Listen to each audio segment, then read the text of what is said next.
तो स्वागत है आपका खुद के YouTube चैनल पर, जिसका नाम है कश्यप जी का तहलका। तो ज़्यादा देर न करते हुए शुरू करते हैं आज की कहानी। तो हो जाओ तैयार डर की गहराइयों में खोने के लिए। जय श्री राम।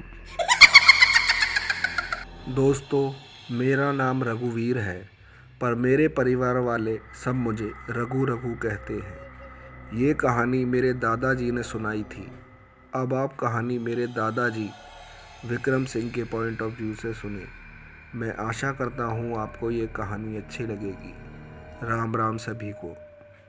मेरा नाम विक्रम सिंह है। ये कहानी जब की है जब हिंदुस्तान और पाकिस्तान का बंटवारा हो रहा था। हम लोग पाकिस्तान के मुल्तान शहर में रहते थे। हम सब परिवार वालों का मुल्तान शहर में मिठाइयाँ बनाने का काफ़ी अच्छा बिजनेस था। पर धीरे धीरे हम सब रिश्तेदार हिंदुस्तान जा रहे थे। उस दिन मैं अपनी दुकान पे बैठा कुछ काम कर रहा था। तभी मेरे पिताजी हुकुमचंद जी मेरे पास आए और बोले, बेटा विक्रम, एक काम कर, तू अपने परिवार वालों को लेकर हिंदुस्तान अपने मामा के पास चला जा। मैं और तेरी माँ यहीं रुककर सब संभाल लेंगे। जैसे भी वक्त मिलेगा मैं यहाँ की ज़मीन जायदाद बेचकर तुम्हारे पास हिंदुस्तान आ जाऊंगा। मैं पिताजी की बात न टाल पाया। मैंने कह दिया, ठीक है, जैसा आप कहें। मैं अपनी पत्नी नंदिनी और अपने 2 बच्चे, जिनका नाम प्रेम सिंह और रतन सिंह थे, उन्हें अपने साथ हिंदुस्तान लेकर जाने के लिए तैयारी करने लगा। अब हिंदुस्तान और पाकिस्तान का माहौल काफ़ी ख़राब होने लगा था। चारों तरफ एक डर सा फैला हुआ था। हर तरफ से बस बुरी खबर ही सुनने को मिल रही थी। हम लोग हिंदुस्तान जाने वाली ट्रेन में ना जाकर पैदल ही हिंदुस्तान की तरफ बढ़ने लगे। दिन में तो हम लोग छुप जाते थे और रात में सफ़र पूरा करते थे। रात के समय हम सब एक गांव में पहुंच गए। वहां पर मेरे जान पहचान के कई लोग रहते थे, पर उस रात हमें उस गांव में कोई नहीं मिला। मैंने नंदिनी को बोला, शायद सभी लोग यहाँ से चले गए हैं, हम लोग भी चलते हैं, शायद वो सभी हमें आगे मिल जाए। तभी नंदिनी बोली, ठीक है, पर थोड़ा आराम कर लेते हैं। मैं बोला, यहाँ का माहौल देखो, क्या यहाँ पर आराम करना ठीक होगा? नंदिनी बोली, ठीक है, चलते हैं। हम लोग रात के अंधेरे में अपना सफ़र काट रहे थे। तभी नंदिनी के पेट में दर्द होने लगा। मुझे समझ नहीं आ रहा था मैं क्या करूं, क्योंकि इस वक्त हॉस्पिटल भी कहीं कहीं होते थे। यहाँ मैं इसे कहाँ लेकर जाऊं? मैंने नंदिनी को पानी पिलाया तो उसे कुछ राहत महसूस हुई। वो बोली, अब मुझे कुछ ठीक लग रहा है। मैंने नंदिनी को सहारा देकर चलने को कहा। थोड़ी ही दूर चले थे हम, फिर से नंदिनी को दर्द होने लगा। वो बुरी तरह चीख रही थी, मानो जैसे कोई उसका पेट चीर रहा हो। तभी मेरे बेटे प्रेम सिंह ने मुझे एक और इशारा करा।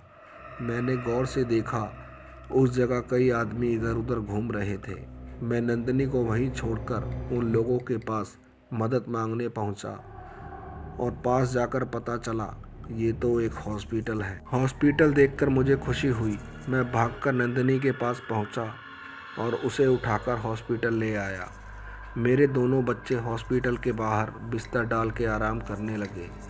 मैं हॉस्पिटल में नंदिनी को उठाकर इधर से उधर घूम रहा था, पर हमारी तरफ कोई न जाने क्यों ध्यान नहीं दे रहा था। तभी एक बूढ़ी औरत मेरे पास आई। वो बोली तो कुछ नहीं, पर मुझे एक और जाने का इशारा कर दिया। मैं उस तरफ गया तो वहाँ एक डॉक्टर साहब बैठे थे। तब मैंने उन्हें नंदिनी की तकलीफ़ के बारे में बताया। वो उस बूढ़ी औरत को कुछ बोल रहे थे, पर मुझे उनकी भाषा समझ नहीं आ रही थी। नंदिनी शायद दर्द बर्दाश्त नहीं कर पाई और बेहोश हो गई। उसकी हालत देख मेरी हालत और ख़राब हो रही थी। तभी मुझे उस बूढ़ी औरत ने लेटने का इशारा करा। मैं उसका इशारा समझ ना पाया, तो वो बहुत अजीब आवाज़ में मुझसे बोली, लेट जा यहाँ, मुझे तुझ में से खून निकालना है। उसकी ऐसी खौफनाक आवाज़ सुनकर मेरे डर के मारे रोंगटे खड़े हो गए। पर मैं सोचकर लेट गया, क्या पता नंदिनी को खून की ज़रूरत हो। तभी अचानक मुझे लगा जैसे मैं उस पलंग से हिल भी नहीं पा रहा हूँ। मैं बहुत कोशिश कर रहा था हिलने की, पर सब बेकार। तभी मेरी नज़र डॉक्टर की तरफ गई। वो हवा में उड़ता हुआ मेरी तरफ आ रहा था। उसका आधा शरीर नहीं था। इतना खौफनाक मंजर देख मेरी आंखें फटी की फटी रह गई। चारों तरफ मुझे औरतों के रोने की आवाज़ आ रही थी, मानो कितनी दर्द में कोई रो रहा हो। तभी वो अचानक रुक गया और कमरे से बाहर की तरफ इतनी तेज़ी से गया हो जैसे हवा। मैं बुरी तरह कांप रहा था। तभी मुझे अपने दोनों बच्चों की आवाज़ें आने लगी। वो दोनों हमारे कमरे में आ गए। मेरे दोनों बच्चे हनुमान जी की बहुत सेवा करते थे, इसीलिए बुरी आत्मा हमें कुछ न कर पाई। नंदिनी को भी होश आ गया। हम लोग जैसे ही अस्पताल से बाहर निकले तो हमारी आंखें फटी की फटी रह गई, क्योंकि अस्पताल गायब हो गया था। वहाँ एक कब्रिस्तान था। हम लोग जैसे तैसे हिंदुस्तान पहुँच गए। बस दोस्तों, कहानी में इतना ही। कहानी अच्छी लगी हो तो प्लीज़ चैनल को लाइक करें, सब्सक्राइब करें, शेयर करें। जय श्री राम, जय हिंद, जय भारत।